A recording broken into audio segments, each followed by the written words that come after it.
Happy Saturday, and welcome to the Ram Ashram Satsang Weekend Workshop, where you'll learn a modern Satsang method for obtaining peace, light, and love in your life.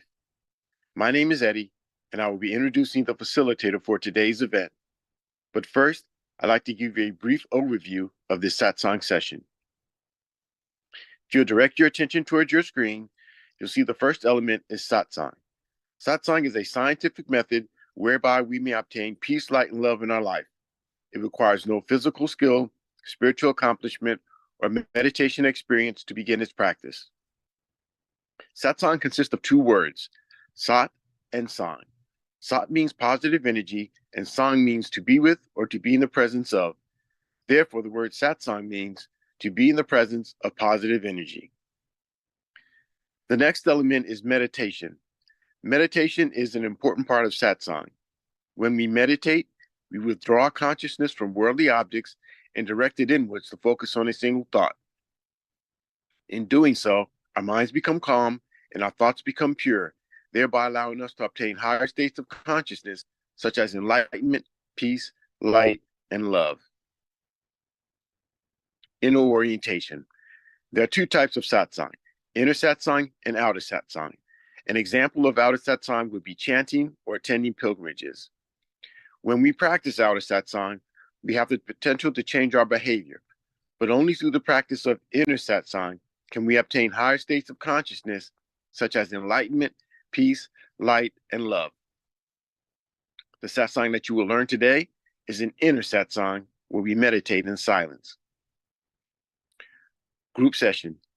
These weekend workshops are structured for group participation. When we meditate as a group, our focus is improved and our personal progress along our spiritual path is expedited. By regularly attending these weekend workshops, the benefits of group participation are amplified. Joy and inner happiness. All beings wish to experience joy. Joy is the eternal longing of the soul. But only through the practice of inner Satsang can we obtain a joyous state. Each time we practice Satsang, our inner happiness gradually increases, ultimately culminating in a state of joy, which we experience 24 hours a day, 7 days a week. The agenda for today consists of 3 sessions: the informative session, the practice session, and the interactive session. During the informative session, a lecture will be given about a Satsang topic, the founder, or some relevant spiritual topic. During the practice session, you'll receive instructions on how to meditate, followed by a period of practice. During the interactive session, you have the opportunity to ask questions, or there'll be a panel discussion. And now, I'd like to introduce the facilitator for today's event. He has over 40 years of Satsang experience. He's the grandson of Guru Maharaj, the founder of Ram Ashram Satsang. He was born into a Satsang family where he experienced his family members obtain states of enlightenment and lead lives of peace, light, and love. At an early age, he began traveling with the mission throughout India, facilitating satsangs. And during that time, he witnessed the positive effects that satsang could have on mankind. And upon arriving to the United States, both he and his wife continued to facilitate satsangs for local satsangees. He has led teams of satsang members in translating important satsang into English and has worked tirelessly to make satsang more accessible to Western and English-speaking audiences. He currently travels throughout the United States, India, and England, facilitating satsangs while maintaining his duties as a husband, a father, and an IT executive. Today, he will teach us a rare and ancient form of satsang as taught by Guru Maharaj. Please join me in welcoming Mr. Sanjeev Kumarji.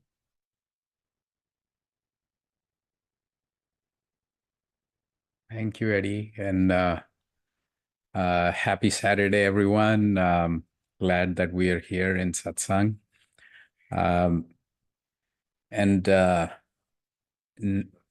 This month, I'm kind of restarting my clock in terms of going back to the basics in terms of the topics that we want to cover. And every month we will, so this month I want to go back to inner peace,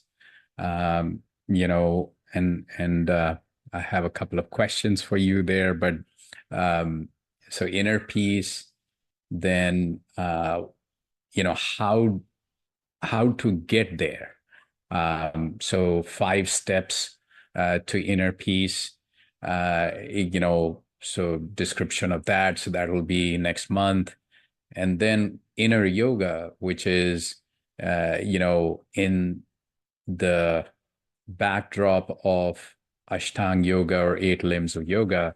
Where does satsang fit in, and what and why it is important to get to uh, that land of peace or ocean of peace.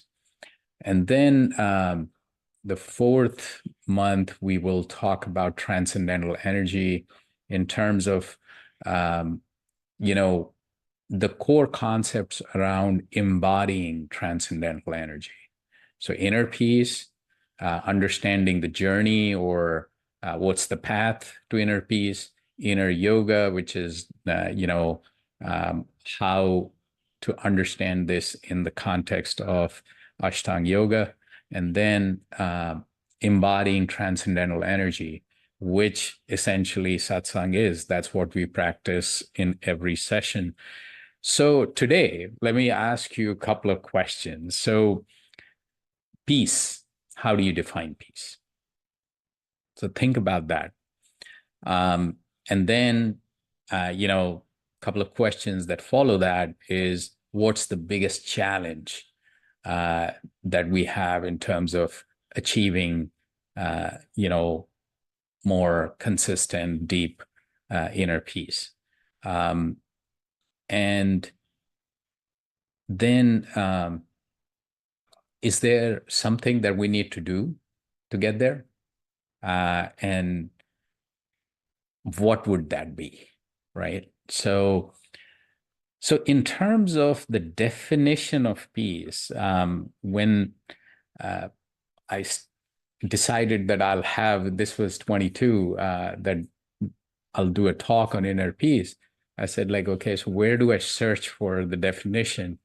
And I went to the 7-volume book Guru Maharaj has written, and there is a chapter on the mysteries of peace. And um, he defines peace as the land where there is no good or bad desires. And I was like, just that definition, I doubt people get to that definition of peace. And that is why peace means different things to all of us.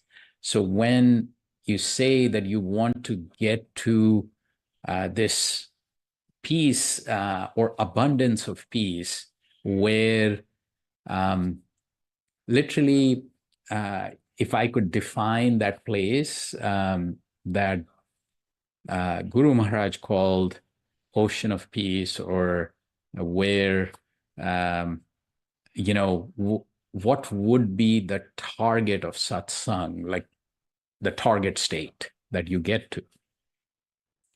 So one, you will have such abundance of peace, like ocean of peace. It's like um, that when somebody comes in contact with you, they don't have to make any effort to feel that peace, because there is so much abundance in you that people feel it. And that's what I saw as I grew up in satsang, that there were these leaders who, just in their presence, you don't have to make any effort, like literally no effort whatsoever, and you are at peace. So that's the power of satsang. That's what all of us can achieve. But then the second, before we get too carried away, the thing is, like, what's the challenge then? So after defining peace, immediately, I think in the first page itself, in that chapter, Guru Maharaj starts talking about worry and anxiety.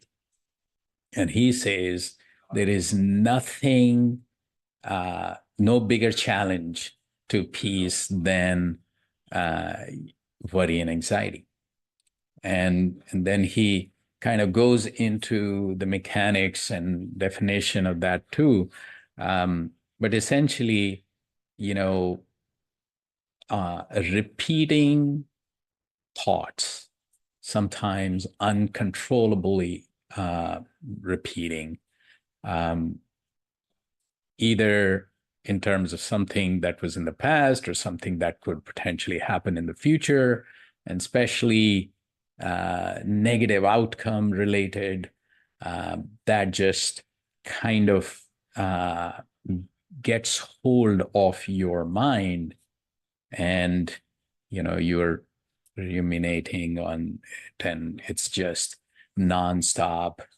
um, it's all consuming.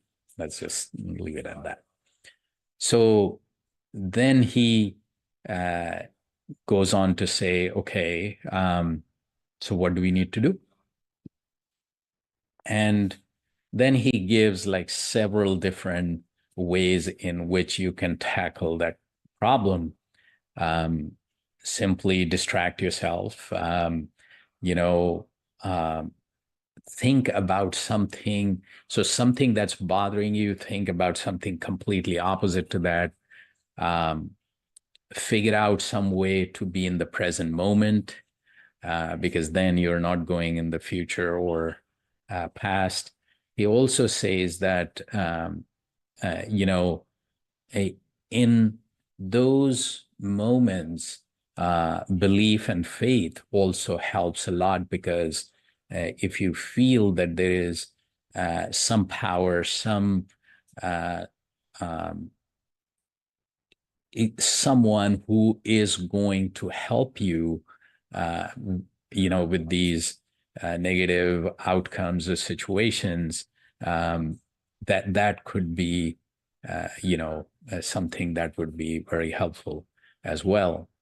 And then, you know, I think um, the one-liner that actually just uh, got me really uh, uh, thinking about this whole thing in a very different way, was a one-liner which said that if thoughts are taking us into the past and into the future, and most of the worry is because you're stuck in the past or future, so why not become thought free?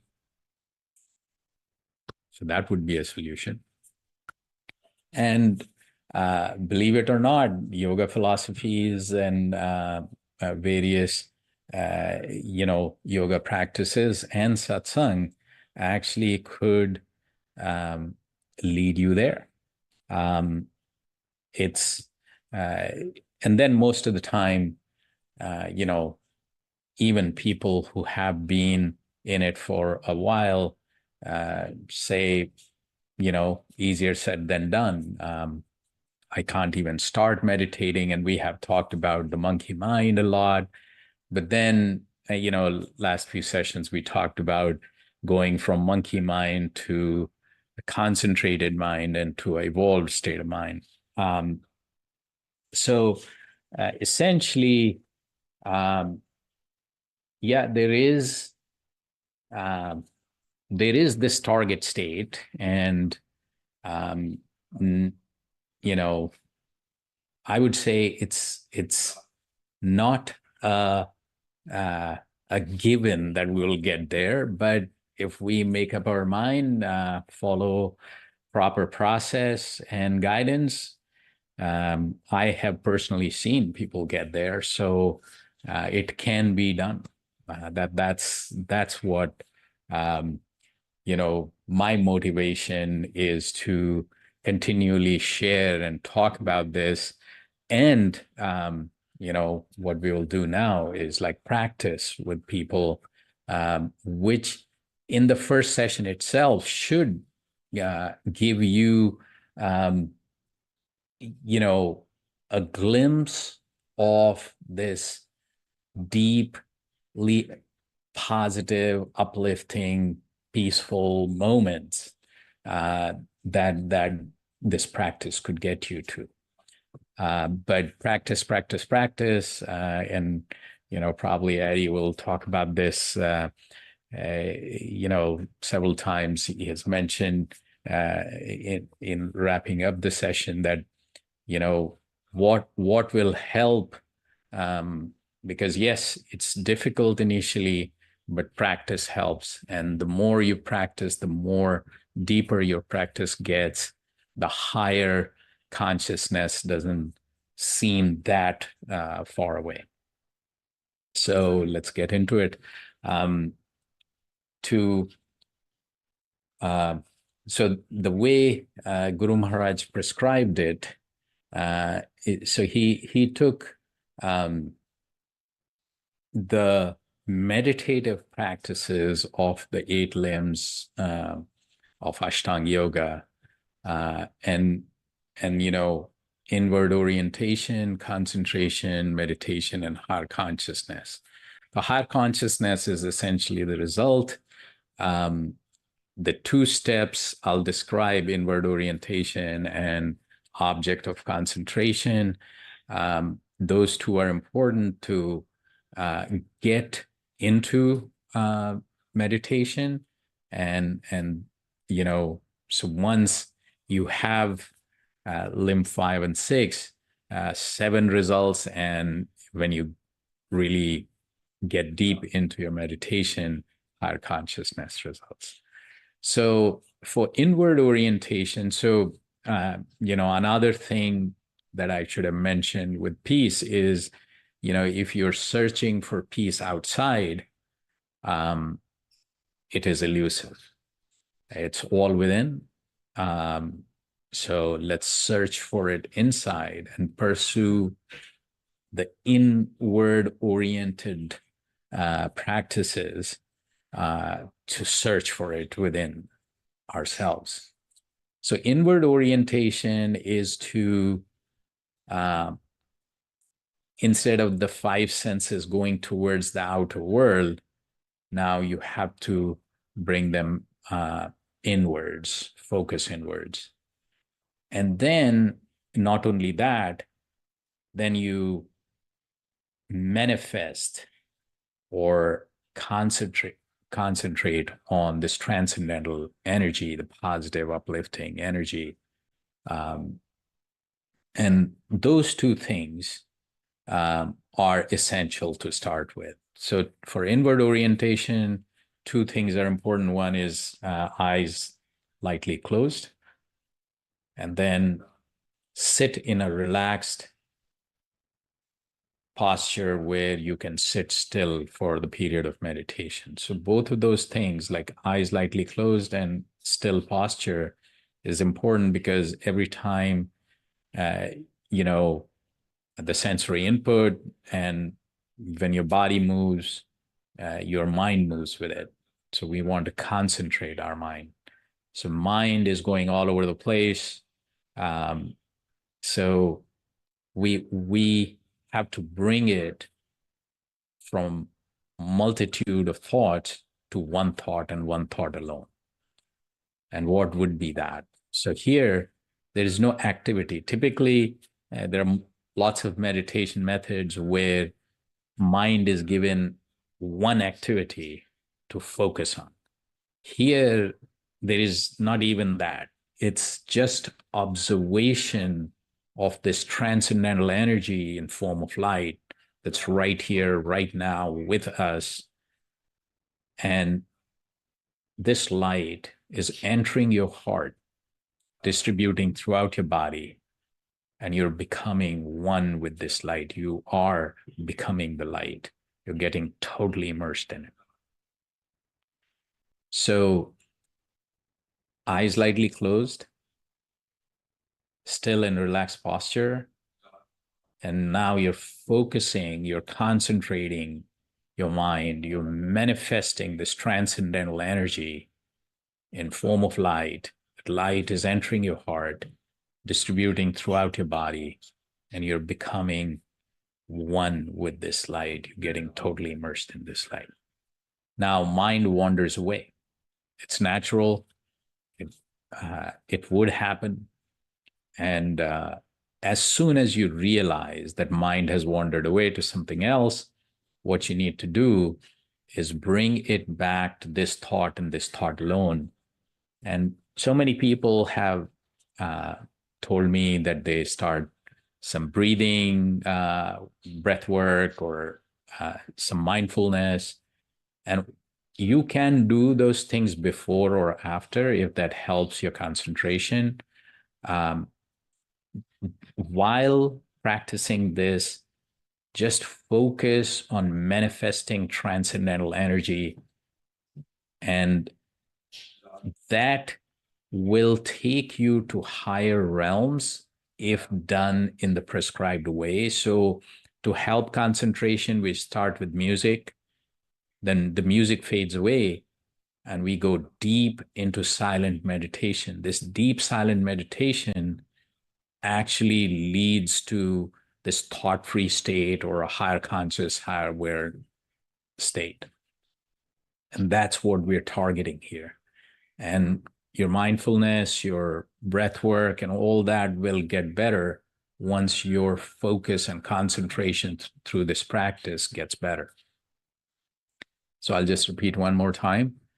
So inward orientation is through keeping your eyes closed and still posture, and then manifesting this transcendental energy in form of light. The light is entering your heart, distributing throughout your body, and you're completely getting, so inside and out is just this transcendental energy. You are becoming the energy. When mind wanders away, you just bring it back to this observation of this transcendental energy in form of light that's entering your heart, distributing throughout your body, and you're becoming one with this light. And we'll start with music, then music fades away, then we go into deep silent meditation, and then we'll transition out with music again. Let's start.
So happy Saturday, everyone, again.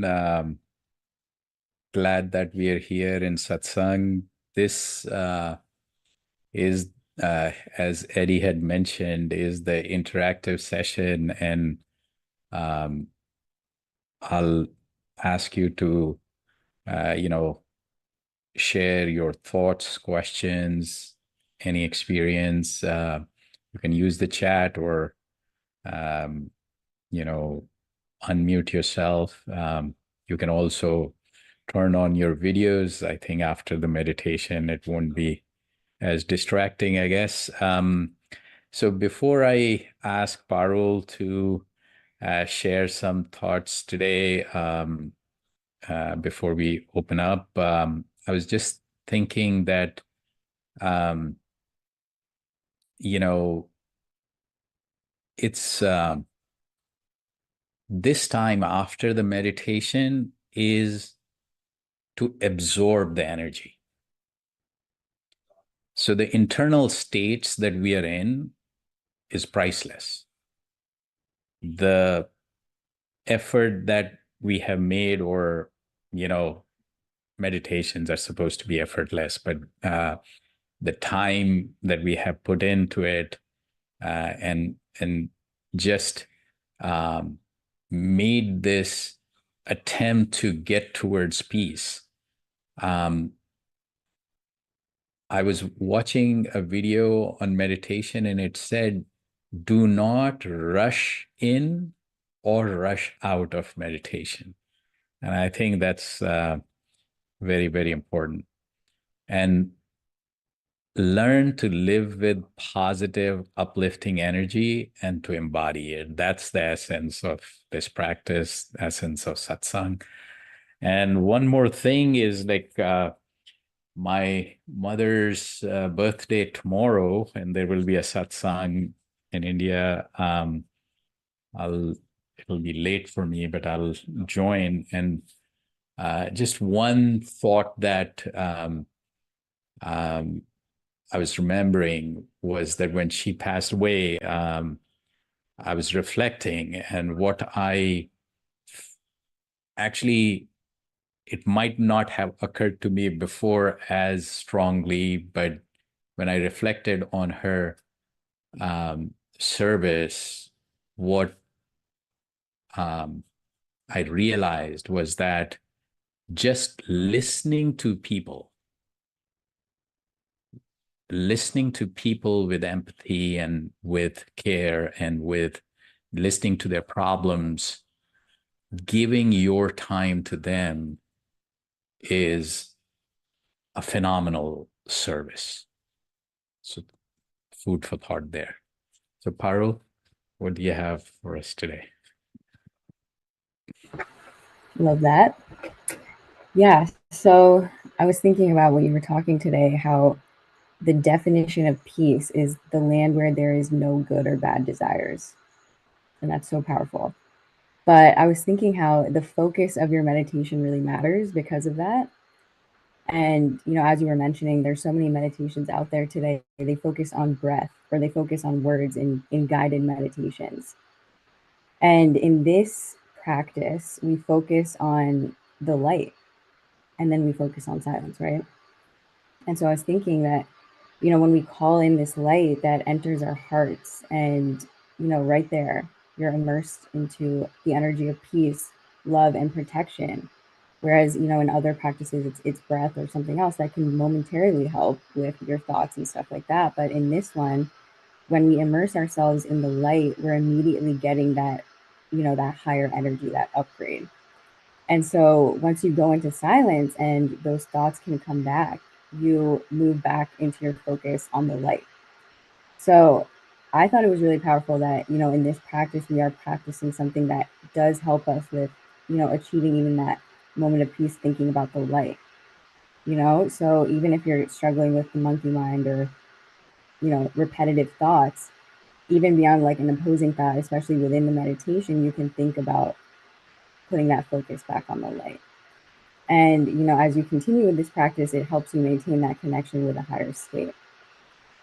And Dad, like you said, with the practice and faith, you will reach the concentrated mind eventually, hopefully.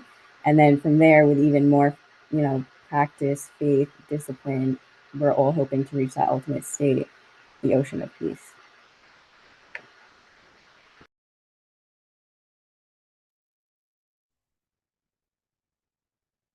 Yeah, absolutely.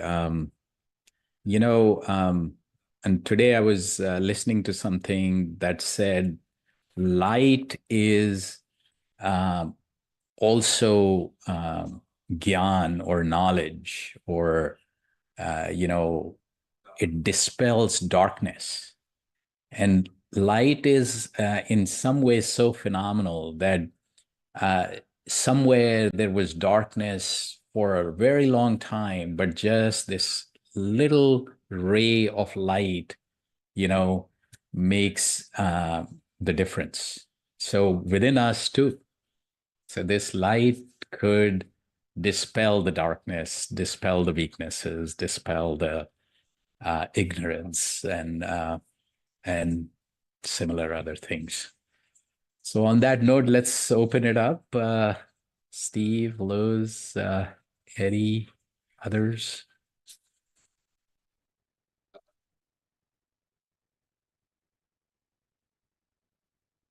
Just going to chime in, say happy Saturday to everyone. It was great to meditate with you, and it was great to hear both you and Parul tell us share your wisdom. Always a wonderful session. I don't have anything in particular today.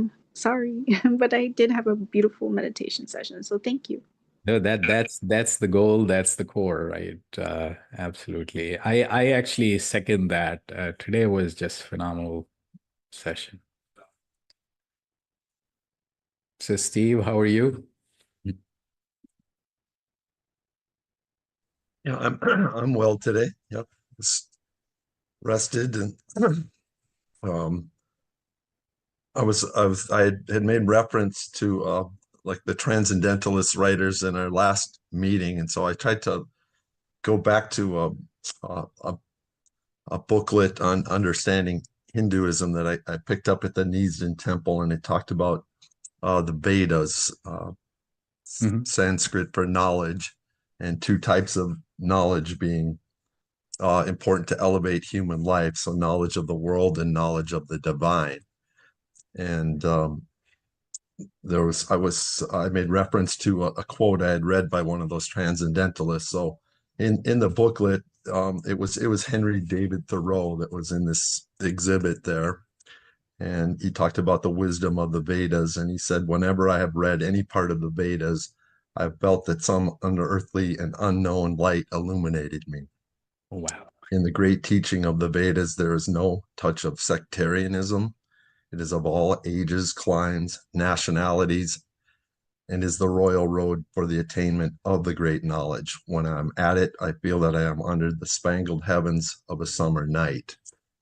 So that was a quote I was alluding to, and I know that both for Thoreau and for Emerson, it was the humility piece that I think that they found so appealing in these Eastern philosophies or Eastern religious teachings. So I just wanted to share that as I was trying to sort that all out, because I don't think I didn't convey my thoughts as well as I maybe wanted to. Sometimes I kind of get lost, but in thinking about like knowledge of the divine, when you're meditating, like I feel like I can meditate, but I don't know that I always reach higher consciousness. So Eddie or Sanjeev or Parul, if you could talk about when you're in deep meditation. I feel like when I've had my best meditative experiences, I almost come out of it like after I wake up after a wonderful sleep, like I just feel rejuvenated or refreshed. So when you reach that state, what does your mind or your body feel like? I guess that was my question today. I'll let Eddie and Parul talk about it, but you know, um, feeling energized and rejuvenated, I think, is probably one of the best, uh, you know, um, symptoms that you had a good meditation. But essentially, when asked Guru Maharaj and some of the other leaders in satsang, they said there are two things as your practice gets deeper and better and higher, your some of your behaviors will um, tend to get better, and your inner happiness. And inner happiness is happiness that's not connected to some specific situations, possessions, etc. It's like the balance that you have when everything, settles down. What is your level of inner happiness? So if your inner happiness keeps increasing, then you are on the right track. And talking about higher consciousness, I actually, you know, um, you know, I mean, my father used to conduct these sessions, and very, very large sessions. He used to travel, and uh, but I really never felt that, you know. So how? What is that state that he has gotten to? So when I um, studied a little bit, I said, like, he always, was as normal as a normal person would be. And so what I find is that your FIR, I think if we might have looked at that earlier, the frequency, the intensity, and the recovery time, uh, tends to reduce of the oscillations that we have in life. So something bad hits you, you are in the dumps, something great happens, you're, feeling high, but, all that like levels out.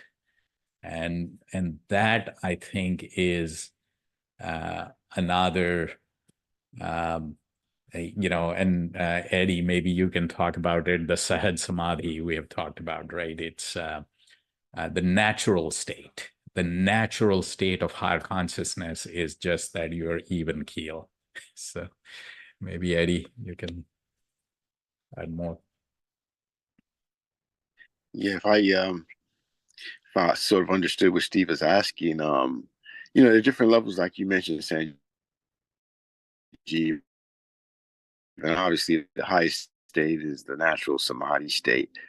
But I think in our uh, in our experience, we're going to experience some of the lower states before that, and so um, something that I sort of experienced, I'm aware of, is that um, it can be spontaneous. But when you're in these higher states of consciousness, you may feel a oneness with everything. You talk about unity all the time, and um, what does that feel like? Well, you sort of experience it, then it's just a feeling that you're one with everything. And we talk about knowledge. It's not that you're necessarily thinking of any particular subject or matter or trying to solve a problem, but a feeling that you know everything. And then there's this experience of joy, and I had mentioned before that there's like no sense of fear, and so there's no worrying, there's no anxiety. It's just a state of sort of peace. But yet you can still be in this world and of this world, so you can still perform things like driving, believe it or not, and sitting at a desk with a pen in your hand and maybe writing. So the states will vary. It depends on what level of consciousness that you sort of land in. But those are just some of the things that one may experience. And then obviously when you come out of that, it's sort of a respite. So yes, you do feel energized and you just feel more calm and more peace. And it lasts for a while. And then once you get back into this world, everything comes back again. And it hits you like a brick wall. But yeah, so that's basically what I wanted to say about the different states of consciousness.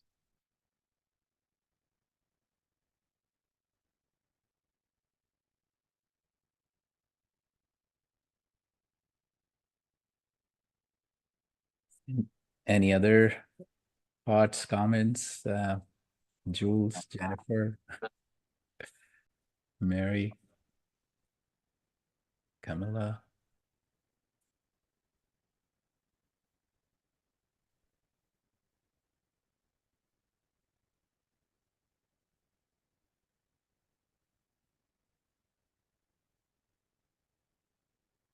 So, Onkar, why don't you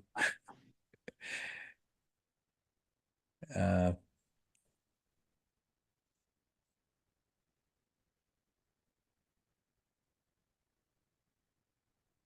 so um,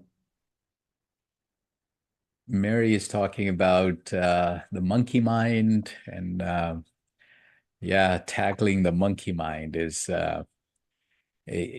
I think practice, practice, practice. That's the key. And Onkar, so if I'm asking, am I there yet? I'm not there yet. Or I don't know how to evaluate or know where I am. Is always the deep one.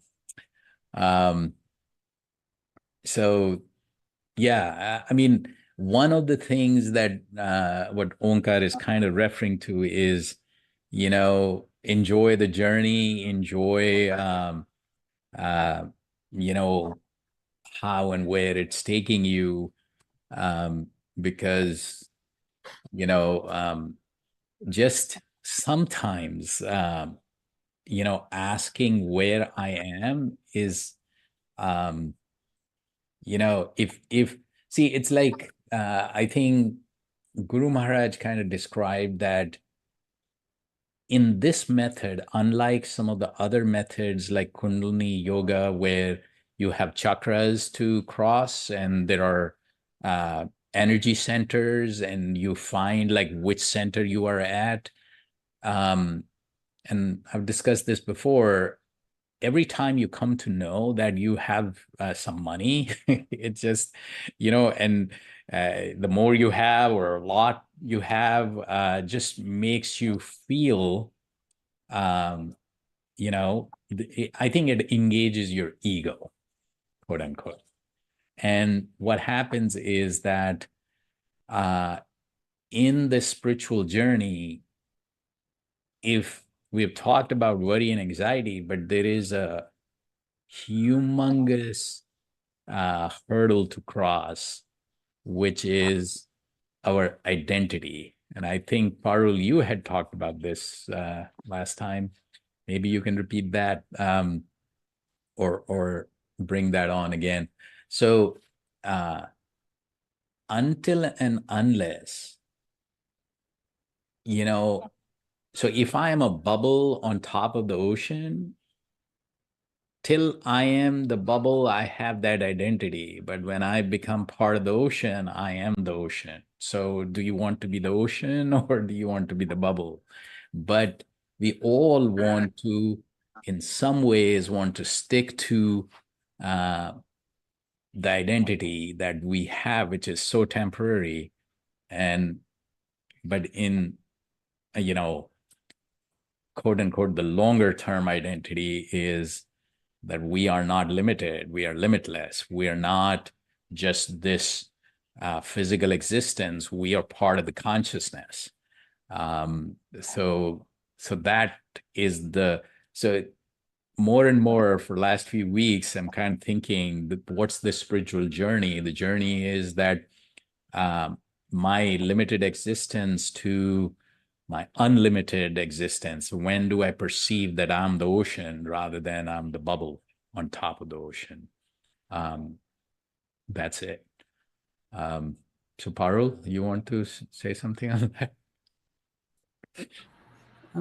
Yeah, I mean, I definitely think it's an ego thing because, like, one thing I've noticed about this practice, because I have, in the past done like so many things like breath work and other things. And then when I come back to this one, it's like coming home because it's like there's a unsaid, unseen clearing that happens in this almost, like that we don't see it. We don't, sometimes you don't see the results in this, but then it's like it's happening in the unsaid, in the unseen. And I think it happens for a reason so that your ego doesn't get involved in this practice. And, early on with you, especially, I used to talk about so many things like, is there an experience? What happens? And this is the most distraction free practice, I think, that even I've seen in my experience. So I think it's like distraction free on purpose so that, and I think I have talked about this, how like in other things, it's like you can become psychic, you can see auras, you can do all these things, but then in the grand scheme of things, especially in your, pyramid of ascension, I guess, it's a lower level thing. And then in this one, it's like a straight shot. You're going right to the source. Yeah. What do you think?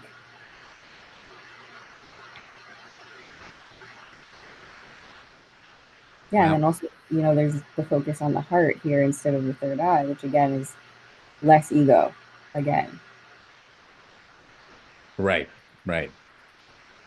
Yeah, that was another thing, like a very, very similar practices when you focus on your Agya chakra or the forehead, in between your eyes. When you focus there, when you meditate rather than your heart, Guru Maharaj said that that one gives you better results faster, but it fuels your ego too.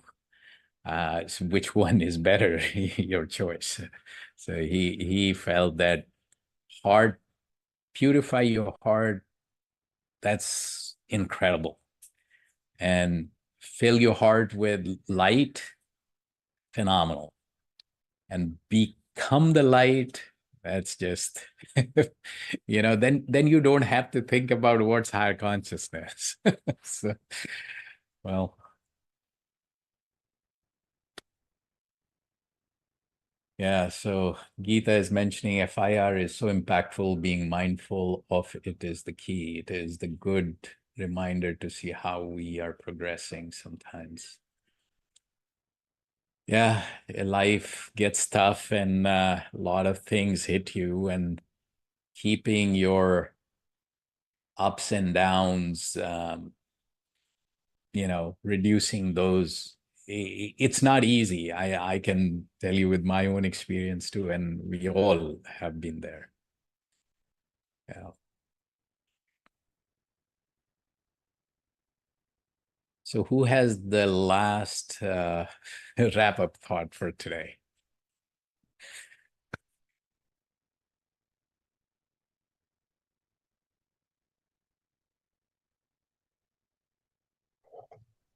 Namaskar, Bhaiya. Namaskar, everyone. I was recalling a thing I heard in WhatsApp video, a small little clip where somebody was asking Buddha, I want to achieve peace. How can I do this? So Buddha said, remove the I, remove want to, then peace is there. Just remove the ego and remove all the desires. Forget your I, forget wanting, then the peace is there already. Easier said than done, but then, that's where we need to be. And, I think being with the light, embodying the light, actually, sometimes, we don't have to even think about I'm giving up this, I'm giving up that, because you are grabbing this phenomenally positive, uplifting energy.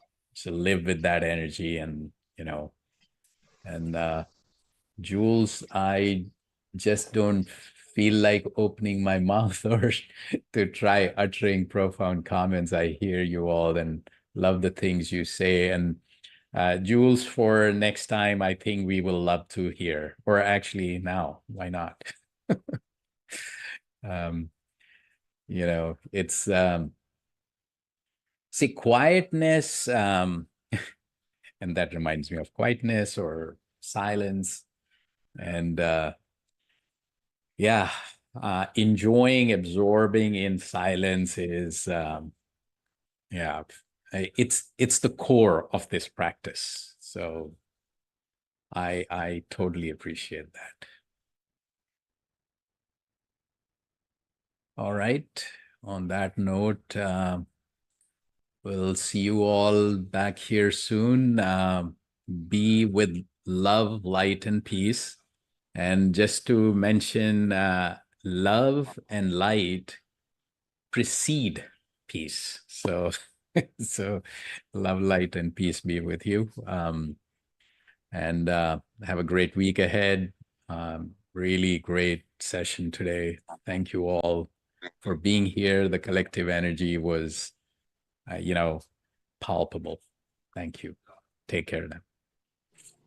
Thank you so much. Thank you, Sandy. Thank you. Have a good day. Liz. Thank you, Eddie, Steve, Jules. नमस्ते भैया Namaskar, Onkar. Namaskar. Namaskar. Namaskar, Geeta, Anita ji, Camilla. Thank you. Thank you. Cass, Cassandra, Jennifer, Shivangi, Taru, Bhanu, Rahul. नमस्ते भैया जी Namaskar, KP Singh ji, Mini, Ajita. Namaskar, Bhanu.